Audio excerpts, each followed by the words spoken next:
Donc une première chose qu'on a pu voir dans nos vidéos, c'est que finalement le leadership, c'est pas tant une construction que ça, voire même parfois si on voit le leadership comme une construction, on peut avoir tendance justement à devoir le déconstruire, ce qu'on a construit.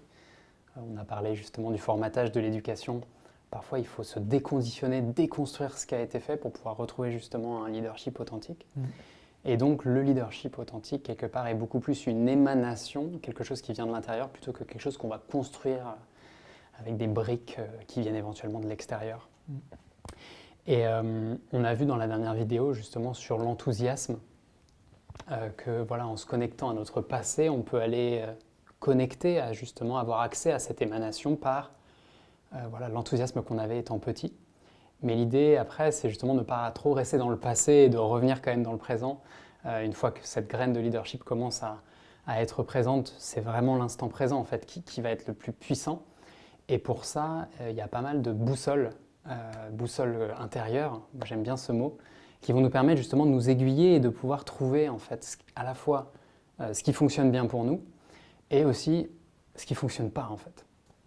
Parce que ce qui fonctionne pour nous ne fonctionne pas forcément pour l'autre, et inversement, en fait, ce qui fonctionne pour l'autre ne fonctionne pas forcément pour nous. Et l'autre chose, c'est que ce qui fonctionne pour nous aujourd'hui ne fonctionnait peut-être pas hier et ne fonctionnera peut-être pas demain. Donc ça vaut vraiment le coup de se dire, ouais, en fait, comment je réajuste ma boussole intérieure. Ouais, chacun a sa propre boussole, et en plus, c'est changeant à travers le temps. Ouais, carrément. Et tu utilises cette image de la boussole, j'imagine, parce qu'il y a une notion, c'est ça, de désaxage et de la personne qui retrouve son axe régulièrement, quoi. Ouais, c'est ça, exactement. Et pour moi, il y a 6 boussoles, en tout cas, que j'ai pu identifier à la fois à travers les travaux de recherche scientifiques que j'ai pu faire sur la plasticité cérébrale, le cerveau et comment on fonctionne, en fait. Et puis aussi, juste, si on regarde un petit peu tous les écrits, notamment dans les traditions orientales, en fait, il y a 6 grands types, on va dire, de boussoles intérieures. Il y en a un qui est connu de tous, c'est la boussole intérieure qui va être plutôt corporelle, physique, et notamment qu'on va connaître par la maladie, tout simplement. La maladie, c'est une énorme boussole intérieure, en fait. C'est quelque chose qui va nous dire, juste là, t'as merdé, quoi. Quelque part, il y a un truc que t'as fait qui n'a pas fonctionné. Bon, alors je sors un petit peu des maladies, on va dire, extérieures, tu vois, qui peuvent être liées au virus ou des choses comme ça, où là, c'est peut-être un peu plus complexe. Mais il y a beaucoup de maladies, type la dépression, le burn-out, tout un tas de maladies, en fait, qui vont être liées, finalement, à quelque chose intérieur qui va être désaligné à un moment donné. Et cette boussole intérieure, quelque part, là, va nous dire, juste, en fait, il faut que tu arrêtes, quoi. La dépression, c'est juste, tu peux plus continuer. Le burn-out, pareil, en fait, juste, la personne ne peut plus travailler, quoi. Il y a un moment donné, elle est obligée de changer de vie à ce moment-là. Donc ça, c'est la première boussole intérieure. Le seul truc de cette boussole qui est compliqué, c'est que la première chose, elle est très désagréable potentiellement. Si on voit dans des maladies telles que le cancer, même la dépression dans une certaine mesure, ça peut être très dur à vivre. Et l'autre chose, c'est qu'elle n'est pas forcément super spécifique. C'est-à-dire que ce n'est pas forcément si facile de déterminer c'est quoi la cause de cette... pourquoi je suis dépressif en fait, pourquoi j'ai eu cette dépression, pourquoi j'ai eu ce burn-out. Et encore, ces maladies-là sont peut-être plus simples encore que le cancer, par exemple. Et pourtant, il faut savoir, là, il y a des études scientifiques aujourd'hui qui montrent que plus de 40% des causes du cancer sont liées à nos modes de vie. Donc tu vois, sont liées à des choses que si on écoutait nos boussoles intérieures, peut-être qu'on pourrait rectifier. C'est ça. On peut changer les choses. On peut changer les choses, c'est pas que des conditions complètement extérieures à nous, quoi. Donc ça peut être lié à effectivement ce qu'on a décidé de manger, ça peut être lié à notre façon de gérer nos modes de vie, notre quotidien, etc. Ce qu'on décide de fumer, etc. Ce genre de choses. Et donc ça, c'est la première boussole intérieure. La deuxième, qui est peut-être justement un petit peu plus spontanée, un petit peu plus immédiate et peut-être un peu plus spécifique aussi en termes de cause, ça va être les émotions, et notamment les émotions négatives. Voilà, quand je sens une émotion négative, à un moment donné, je sais qu'il y a un truc qui est en dysfonctionnement, quoi. Donc ça peut être parce que mon boss m'a dit quelque chose qui ne m'a pas plu, ma compagne, mon enfant, etc. Voilà, quelque part, si j'ai une émotion négative ou si je vois quelqu'un qui a une émotion négative, c'est un signal, quoi. Il y a une boussole qui nous parle. L'autre boussole un peu du même style, on va dire, parce que qui est de l'ordre de la psychologie, c'est la boussole intellectuelle. Si on a des émotions, des pensées négatives, ça, c'est aussi un signal en fait. Voilà, si je pense que cette personne est nulle, si je pense que je suis nul, si je pense que cette personne est abusée, etc. À un moment donné, en fait, au-delà du contenu de ce qu'on pense, ce qui est intéressant, c'est on pense quelque chose, c'est la forme, c'est-à-dire que voilà, j'ai des pensées négatives. Et ça, c'est une boussole en tant que telle. Notre intellect, ce qui est compliqué, c'est qu'il peut nous tromper un peu. Des fois, on peut avoir l'impression qu'on est nul alors qu'on ne l'est pas du tout. Et donc, si on écoute tout ce qu'on pense, à un moment donné, on peut aller dans le mur. En revanche, de faire la part des choses et de se dire, ok, en fait, est-ce que je ne suis pas en train, à un moment donné, d'avoir des pensées dysfonctionnelles, en fait, des pensées négatives? Ça peut être une vraie valeur ajoutée. Et de se dire, ok, en fait, comment je peux changer mon quotidien par rapport à ça, quoi, par rapport à ce signal d'alarme des pensées négatives. Et l'autre, on va dire, le quatrième que je vois, qui est aussi assez, qui est peut-être un peu plus difficile d'accès, mais qui est quand même assez accessible pour la plupart des gens par défaut, c'est l'énergie, en fait. Et de se dire, est-ce que, là, dans fin de journée, par exemple, est-ce que j'ai beaucoup d'énergie ou est-ce que j'ai plus d'énergie? Est-ce que je suis vidé, quoi? Et le burn-out, par exemple, peut être un symptôme d'une accumulation de manque d'énergie. En fait, ça fait en général plusieurs semaines, voire plusieurs mois que la personne n'avait plus d'énergie au quotidien et à un moment, elle a tiré sur la corde. Et sachant que parfois, elle est même assez improductive, alors que quand on voit un entrepreneur qui commence à start-up et qui est hyper productif et qui a en fait il a l'air d'avoir une quantité illimitée d'énergie, c'est parce que son activité élève son énergie, en fait. C'est ça. Voilà, c'est ça, c'est exactement. C'est dont tu parles. C'est ça, donc c'est-à-dire de voir qu'est-ce qui est dans ma zone de contrôle pour que je puisse actionner ça, pour que je puisse changer les choses. C'est-à-dire qu'il y a des choses qui vont être en dehors de ma zone de contrôle, c'est-à-dire que mon boss est dictatorial avec moi et je suis obligé de faire telle et telle tâche. Donc ça, c'est en dehors de ma zone de contrôle. Mais il y a des choses qui sont peut-être plus dans ma zone de contrôle, du type peut-être je peux changer de travail ou alors je peux me faire changer d'équipe. Si même ça, c'est pas dans ma zone de contrôle, peut-être que déjà je peux me rendre compte que ma boussole intérieure est en train d'avoir des émotions négatives, des pensées négatives, etc. Comment je peux utiliser ça? Comment je peux peut-être prendre 5 minutes de pause? Enfin, voilà, il y a toujours un petit levier en fait qu'on a pour pouvoir changer les choses.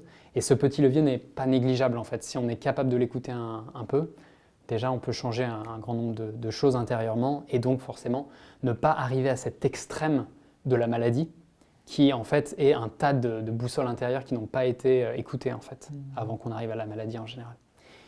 Donc voilà pour les 4 principales boussoles intérieures auxquelles on a tous accès par défaut. Et après, il y en a 2 autres qui peuvent être un petit peu plus subtiles qu'on pourra voir tout à l'heure. Ouais, j'adore cette manière que tu as d'entrer dans ce qu'est le leadership authentique, en fait, qui est du coup un synonyme d'avoir le pouvoir sur sa vie. Et c'est clair que si on est suffisamment à l'écoute de ces informations qui sont extrêmement précieuses, quelles sont mes pensées, mes émotions, qu'est-ce que me dit mon corps, quel est mon niveau d'énergie vitale. Donc ces 4 boussoles dont tu parles, c'est tout simplement des guides pour avoir suffisamment, pour prendre le pouvoir sur sa vie. Finalement, notre biologie nous donne déjà énormément de ressources pour prendre ce pouvoir-là. Et on a tendance à être assez déconnecté. Et moi, quand je fais un peu mon bilan personnel, j'ai l'impression que j'ai surtout été déconnecté de mon corps et de mes émotions pendant une bonne partie de ma vie. En tout cas, quand je reviens à ces 3 années dans lesquelles j'ai bossé dans le monde de l'entreprise et où j'étais consultant en direction générale, je sens que quelque part, j'avais surtout mon énergie et mes pensées qui étaient mes principales boussoles. Et j'avais l'impression d'avoir un niveau d'énergie plutôt bon, quoi. J'avais une bonne vitalité. Enfin, je pense que je décompressais beaucoup les week-ends en allant faire la fiesta et tout ça. Et puis ça, je pense que ça maintenait un bon niveau d'énergie. Donc je pense qu'il y avait quand même des moments où je puisais dans mes réserves et d'autres moments où je m'énergisais. Et après, je pense que c'est surtout du coup mes pensées qui, à un moment donné, ont été le principal indicateur pour me dire « Attends, Amine, je pense que là, tu es vraiment de plus en plus en dissonance. Il est où ton chemin? Tu es en train de passer à côté de ta vie. » Et du coup, le levier intellectuel a quand même été très fort pour moi et je pense que j'ai développé les autres boussoles plus tard en apprenant davantage à m'écouter et à me reconnecter. Et du coup, moi, j'ai principalement parlé de ce levier intellectuel et vers quelles pensées, recherches et sources d'inspiration je me suis dirigé pour retrouver mon propre nord. Oui, parce que jusqu'ici, j'ai principalement partagé les manières de... Voilà, j'ai cette graine de leader qui sommeille en moi, et puis comment est-ce qu'elle peut commencer à germer? C'est en commençant déjà à m'offrir du temps libre, en reconnectant effectivement à mes souvenirs d'enfance, en me rendant compte à quel point j'ai eu beaucoup de conditionnement, et puis à voir qu'est-ce que j'ai besoin de déconditionner pour commencer à faire émerger ce leadership. Et une fois que cette graine a germé, pour pousser la métaphore de la plante jusqu'au bout, oui, en fait, ce germe a besoin d'être nourri pour devenir un jeune pouce et a besoin d'être entretenu et soutenu pour éventuellement devenir une belle plante qui fleurit et tout ça et qui s'épanouit. Et là, sur cette vidéo et les prochaines, ce que j'espère davantage partager, c'est oui, ce travail de fond dont tu parles, en fait, qui n'est pas un truc one-shot, je fais un truc et du coup, ça y est, je deviens leader de ma vie. Mais c'est quelque part un effet d'entraînement permanent et voilà, vers quel genre de choses je focalise mes ressources, mon énergie et mon attention pour continuer de stimuler la pousse de cette plante. Et là, ce qu'on est en train de partager ici, alors moi, il y a des références clairement qui m'ont aidé à nourrir ma motivation intrinsèque. Pour moi, c'est vraiment l'angle par lequel je suis principalement entré, c'est qu'est-ce qui fait la motivation et comment est-ce qu'on développe et on entretient une motivation qui part réellement de soi. Donc pour moi, voilà, le leadership authentique, c'est par cet angle-là que je l'ai beaucoup abordé. Et alors il y a 3 chercheurs, auteurs, voilà. Alors ça c'est des super chercheurs parce qu'ils n'ont pas que fait le travail hyper académique depuis l'université, ils ont aussi synthétisé leurs travaux dans des bouquins très accessibles et donc ils ont aussi eu un rôle d'écrivain. Et le premier auquel je pense, alors qui est vraiment, je pense, la première lecture que je recommanderais à toute personne qui a envie de développer son leadership en partant d'elle-même, c'est un livre qui s'appelle « Vivre », point d'exclamation. Donc la version originale s'appelle « Flow » de Mihaly Csikszentmihalyi. Donc c'est un chercheur hongrois en psychologie qui était professeur émérite à l'université de Chicago.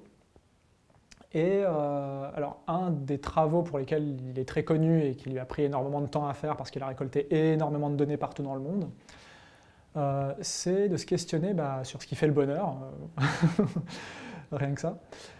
Et l'angle avec lequel il est entré dans la question, c'est allons voir les personnes qui se déclarent extrêmement heureuses, genre sur une échelle de 1 à 10, ils sont à 10, quoi. Ils sont à 15, ils sont vraiment au top.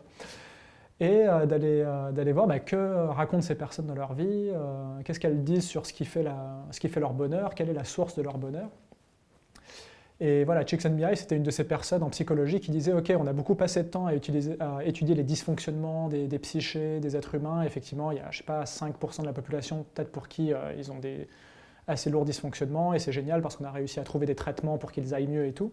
Mais quid du 95% restant de la population qui va relativement bien, mais qui pourrait aller bien mieux, quoi. » Donc voilà, Csikszentmihalyi, avec d'autres, a été un des pères fondateurs de ce qu'on appelle la psychologie positive. Et moi, ça m'a énormément inspiré de me documenter dans ce domaine-là. Et notamment, la notion de flow, ça a été vraiment une des notions les plus inspirantes pour moi. Et c'est quoi ce fameux flow? Alors, c'est le dénominateur commun que Csikszentmihalyi a découvert en allant questionner tout un tas de personnes de profils très divers, du petit fermier japonais à la patineuse artistique américaine, donc, dont les vies n'ont rien à voir. Mais il voulait voir, ok, est-ce qu'il raconte des choses qui sont similaires et qui fait que je peux toucher à ce qui fait quelque chose de commun dans leur expérience à ces 2 personnes-là notamment. Et est-ce que ces 2 personnes et toutes les autres racontent, quand elles décrivent leur expérience, toutes touchent à cette ambiance de fluidité. Et d'où le nom flow qu'il a mis sur cette expérience qu'il a décrite évidemment de manière plus complexe que ça. Mais cette fluidité, c'est quoi? C'est effectivement le sentiment que l'intelligence de la vie est en œuvre presque d'elle-même et que les choses se déploient et se goupillent et viennent les unes après les autres sans que j'ai besoin d'intervenir, de me forcer, de faire des choses qui m'ont l'air désaxées, désalignées. Voilà, il y a effectivement tout qui est aligné, l'intuition avec l'intellect, avec le corps, avec les émotions, et tout l'être semble être au service de ce que la personne est en train de faire au quotidien. Et on a affaire à des personnes, oui, qui se sentent pleinement investies et focalisées et attentives à ce qu'elles font. Et où il y a une sorte d'optimum entre le niveau de challenge que me donne mon activité, donc elles sont en challenge presque permanent, mais elles disposent aussi pile poil des ressources pour relever ce challenge permanent. Donc voilà, c'est comme s'il y a un optimum où elles se sentent en permanence mobilisées. Et ce qui fait que les effets qu'on peut ressentir, déjà c'est un sentiment de bien-être profond, parce que oui, quand on est à fond dans ce qu'on fait, tout simplement on se sent bien dans son corps, on se sent bien dans son esprit, on a justement des pensées, des émotions plutôt positives. Après, il y a une notion de perte de notion du temps, tout a l'air distendu. La patineuse artistique qui a visualisé, anticipé et décortiqué dans les moindres détails son mouvement de triple lutz ce triple loot, ça a l'air d'être beaucoup plus qu'une seconde, quoi. Ça a l'air en ultra ralenti d'être quelque chose qui est très lent. Et ce fermier japonais ou autre qui s'éclate toute la journée à se connecter à ce qu'il fait, à ses recherches et puis à la pratique de ses recherches et tout ça, ne voit pas le temps passer. Et puis c'est comme si les journées se passaient les unes après les autres comme des flashs. Parce qu'on s'éclate, on s'amuse, tout simplement. Un autre effet qui peut se produire, c'est qu'on se sent presque déconnecté de certains besoins fondamentaux, genre manger. On oublie d'avoir faim. Tellement on se sent nourri, finalement, c'est marrant de se sentir nourri, entre guillemets, par l'activité qu'on fait. Et alors qu'on voit d'ailleurs que l'inverse est vrai aussi, ça veut dire que quand on s'ennuie profondément, ou quand on est en état de stress ou d'anxiété, quand on a plutôt des émotions et des sensations négatives, on a tendance à se rassurer en mangeant beaucoup, en grignotant, et en passant le temps justement parce qu'on s'ennuie beaucoup. Quelle autre manière de passer le temps que de grignoter des choses, quoi. Et alors ça c'est une des, j'ai envie de dire des aspects du flow qui m'a le plus inspiré, c'est le fait de se déconnecter de son ego, en fait, de pratiquer son activité par intérêt intrinsèque de l'activité elle-même. Et ça veut dire presque que c'est l'intérêt de l'activité qui est notre boussole et qui nous guide dans la vie, et pas ce que je vais obtenir grâce au fait que je pratique cette activité, le fait que papa et maman vont être contents, le fait que je vais recevoir le salaire à la fin du mois, le fait que je vais recevoir des félicitations et des éloges. Non, peu importe tout ça, en fait. Oui, si ça existe, c'est un effet secondaire qui peut être sympathique ou pas. En fait, quelque part, on s'en fiche. C'est une question qui a été complètement mise de côté. Finalement, en premier lieu, ma motivation pour pratiquer l'activité que je pratique est intrinsèque dans le sens que je pratique pour l'intérêt de l'activité elle-même. Et ça, je pense que quand j'ai eu accès à ça et que je l'ai vraiment senti dans mon corps, ce que c'était quand même toute ma vie de pratiquer des activités par leur intérêt elles-mêmes, ça donne envie de se dire, waouh, si je peux être connecté à ça pour tout ce que je fais, et en particulier pour mon métier, pour mon travail, qui est quand même quelque chose où je passe beaucoup de temps à faire, si j'arrive à un peu obtenir le meilleur des deux mondes, qui est que j'ai quelque chose de suffisamment rémunérateur pour payer mes charges, mais que ma première attention soit tournée vers qu'est-ce qui me procure un sentiment d'être dans cet état de flow quand je pratique mon activité, quand j'ai mis ça en première priorité et que j'ai poursuivi cet objectif-là, j'ai senti que j'étais vraiment en chemin, pour le coup, pour me diriger vers des émotions, vers des pensées positives, vers un corps qui est sain, dans un esprit sain et des énergies positives. Et donc j'ai l'impression qu'il connecte avec les 4 boussoles dont tu viens de parler. Et ça a été vraiment efficace pour le coup dans ma vie pendant mon année sabbatique de me connecter à fond à ça et d'être en quête de flow finalement. Et j'y suis plutôt bien arrivé. Et bien sûr que ça a nécessité que je m'offre du temps et de l'espace pour pouvoir pratiquer des choses que j'aime vraiment faire et vivre passionnément. Et c'est là que j'arrive à ce deuxième auteur qui m'a pas mal inspiré. Donc je pense que on est très nombreux à l'avoir vu en TED Talk. Donc les TED Talks, c'est des conférences en ligne comme ça qui durent un quart d'heure et qui sont des idées très fortes qui nous sont transmises en peu de temps. Et un des TED Talks les plus connus, c'est celui de Ken Robinson, il s'appelle. Donc Sir Ken Robinson, qui est chevalier de je ne sais quel ordre britannique. Et qui a une histoire super intéressante parce que lui, il était un jeune joueur de foot en formation et il était promis de faire une carrière de footballeur professionnel tellement il était bon.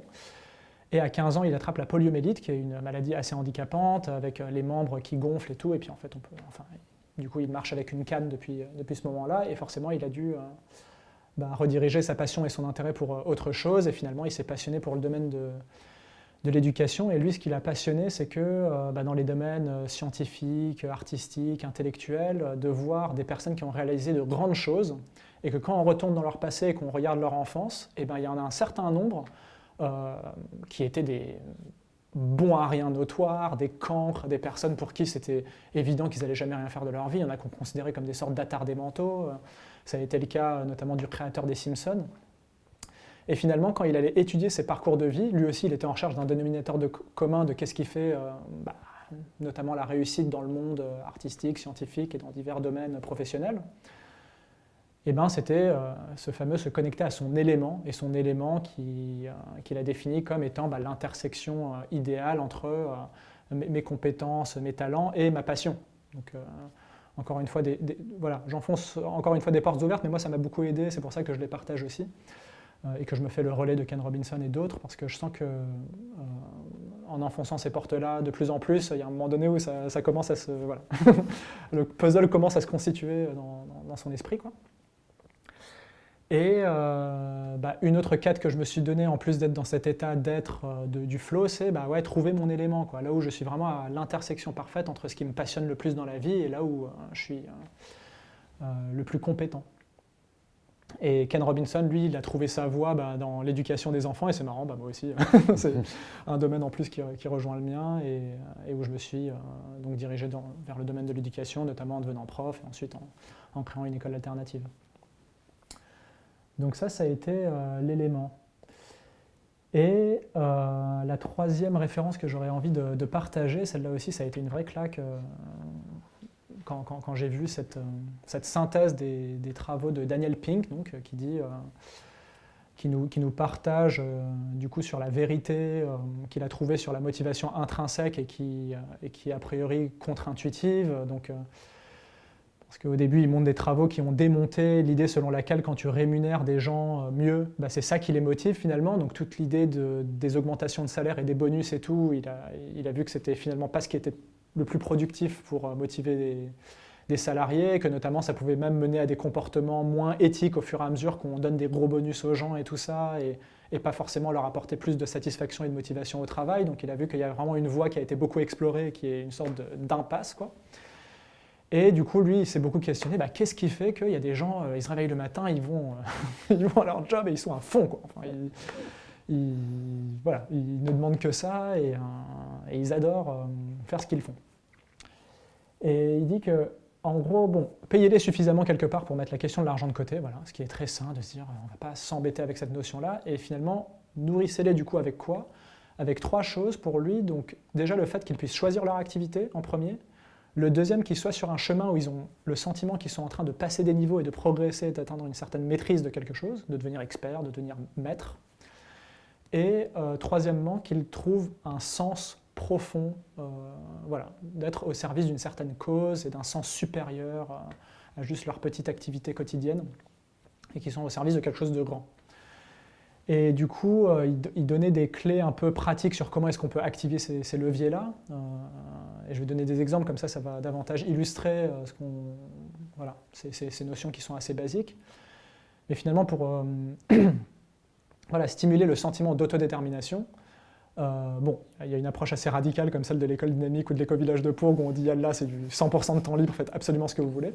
Après, lui, il partait du contexte duquel il partait. Il a vu qu'il y a certaines entreprises, notamment dans l'univers des logiciels, de l'informatique et tout, qui sont souvent assez avant-gardistes sur les questions d'organisation humaine. Il voyait qu'il y en a certaines qui étaient parties de la même organisation habituelle que tout le monde. En gros, il y a des managers qui donnent des objectifs à leurs employés. Et là, il y a des managers qui ont commencé à avoir l'idée quand même relativement révolutionnaire pour le moment, qui était de dire je vais donner une partie de temps libre, en fait, explicitement de leur donner à mes équipes un certain temps libre. Et il y a cette technique du 20%, enfin en tout cas c'est pas vraiment une technique, mais une sorte de principe des 20% de temps libre qui est pas mal entré dans le monde des startups, qui est donner une certaine part à vos collaborateurs, à vos équipes de temps libre, quoi. Donc voilà, un jour par semaine ou 2 mois dans l'année, enfin peu importe comment on l'organise, mais 1/5, c'est pas mal comme proportion. Et du coup, ils ont vu que pendant ces 1/5 de temps libre, on disait alors, quelque part, questionnez-vous sur comment est-ce que vous voulez créer de la valeur pour l'entreprise. Ce n'est pas du temps libre pour aller jouer au tennis, mais pour se questionner comment est-ce que j'utilise cette liberté pour faire quelque chose qui crée de la valeur pour mon entreprise. Et apparemment, même dans Google, il y a Gmail qui serait un projet qui est sorti de ces 20%. Donc il y a des choses sur lesquelles le 20% de temps libre a produit parfois des projets à très grande valeur ajoutée. Et voilà, c'est tellement efficace qu'il y a plein d'entreprises qui sont mises à le faire. Et quand on parle de ces fameuses entreprises libérées, finalement, elles fonctionnent, on pourrait dire, à 100% de temps libre, parce que chaque individu est pleinement responsable de l'entreprise, de ce qu'elle fait, et puis chacun est vraiment en train de poursuivre ses projets personnels. Et on voit que ce genre d'entreprise a atteint des niveaux d'efficacité et de bien-être de leurs équipes qui sont les plus élevés qu'on ait jamais connus. Donc ça, déjà, c'est une super intuition. Voilà. La motivation vient du fait que les individus dans l'organisation peuvent déterminer leurs propres objectifs. Et le deuxième, d'être sur un chemin d'excellence, on voit bien que comment ça se fait que voilà, par exemple, les guitaristes professionnels qui ont atteint un très haut niveau, même lorsqu'elles ont atteint un très haut niveau, elles continuent à travailler leur technique et à faire des exercices qui sont relativement, on pourrait imaginer, ennuyeux, car rébarbatifs. Mais ils y consacrent énormément de temps et ils sont hyper motivés à le faire très régulièrement. Et clairement, ce qui les motive à le faire, c'est qu'ils savent qu'ils vont devenir meilleurs en faisant cette activité, entre guillemets, ennuyeuse. Et voilà, ce qui donne aussi de la motivation. Clairement, si on amène ça dans une organisation humaine ou dans une entreprise, par exemple, oui, si on a l'impression de faire quelque chose où on décide de nos propres objectifs, par exemple que le premier ingrédient est là, mais qu'on a l'impression de stagner en termes de compétences, de niveau, et qu'on n'apprend plus grand-chose et qu'on a fait le tour de ce qu'on fait, ça peut être peu motivant. Et finalement, la troisième chose, pour illustrer ce que c'est que quelqu'un qui se sent motivé parce qu'il trouve beaucoup de sens à ce qu'il fait, c'est la différence quand on pose la question à quelqu'un, alors qu'est-ce que tu fais dans la vie ? La personne qui va simplement répondre, je suis boulanger, et du coup, next, après on parle d'autre chose. Et la personne qui va avoir un éclair de lumière dans ses yeux et qui va commencer à parler de ses croissants et à quelle farine il utilise, et puis le fait qu'il est en train de revisiter des techniques ancestrales à la main pour retrouver le goût d'autrefois, parce qu'il adore voir chez les anciens à qui il vend ses croissants ce sentiment de retrouver justement le goût de leur enfance, cet effet de Madeleine de Proust. Et que, en plus, vu que tout le processus est artisanal et fait à la main, après, ça peut être aussi pédagogique et puis enseigner aux enfants son art et cet artisanat retrouvé d'autrefois. Et moi, j'en parle parce que j'ai rencontré quelqu'un à un moment donné un peu par hasard qui m'a raconté toute cette histoire-là. Et je me suis dit, waouh, lui, c'est clair qu'il est dans son flow. Il a l'air vraiment pas juste de faire des croissants, mais il est, pour lui, au service de quelque chose qui est beaucoup plus large que de faire des croissants. Il est au service de quoi ? Il est au service de renouer avec une certaine histoire, avec un grand H, et d'offrir à ses bénéficiaires une certaine expérience, bien au-delà de juste manger un croissant et se faire du plaisir avec du sucre, mais vivre une expérience encore plus élevée que celle-là, quoi. Et donc voilà un peu les trois éléments que nous communique Daniel Pink sur les sources et les ingrédients fondamentaux de la motivation.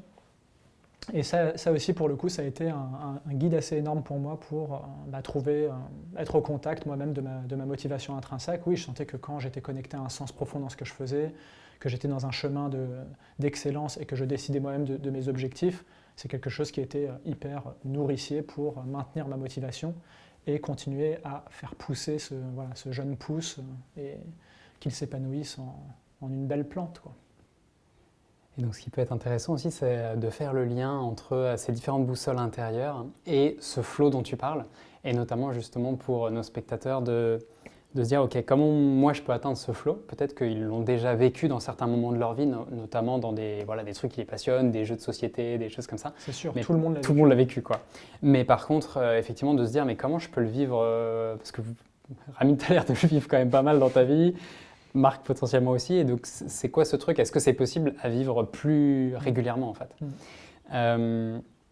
Et donc pour ça amène un peu aux deux boussoles qui viennent après et qui sont peut-être un petit peu plus subtiles, mais qui sont hyper puissantes.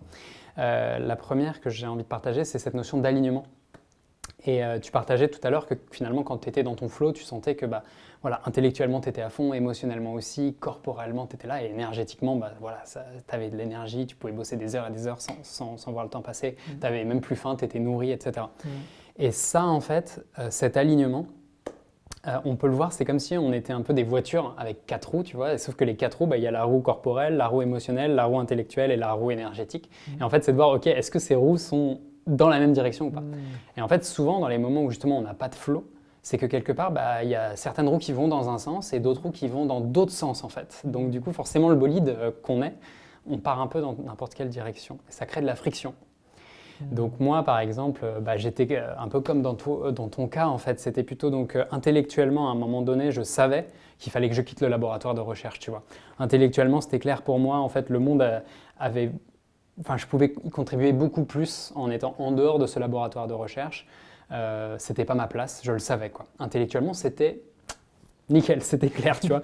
Mais en fait, corporellement, j'étais encore dans le laboratoire, tu vois. Ça faisait déjà 2 ans que j'étais dans le laboratoire.